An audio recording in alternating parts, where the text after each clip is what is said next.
kawasan ni hot area. Hai, Assalamualaikum semua. Hari ni AJ berada di Bukit Beruang. Okey, hari ni kita ada satu projek semi-D setingkat untuk dijual. Okey, projek ni berada di Bukit Beruang, 4 bilik 2 bilik air, hak milik Kekal MCL. Projek ni dijangka siap hujung tahun ni, Disember 2026, dan CCC dijangka pada bulan 3 2027. Okey, keluasan dia 35 darab 121.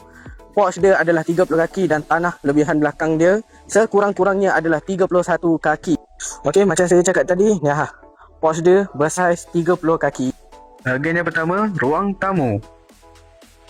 Kita terus pergi ke master bedroom. Bilik nombor 3, korang boleh tengok. Dan akhir sekali, bilik nombor 4. Baik, tanah belakang macam AJ cakap tadi, minimum sekurang-kurangnya 31 kaki.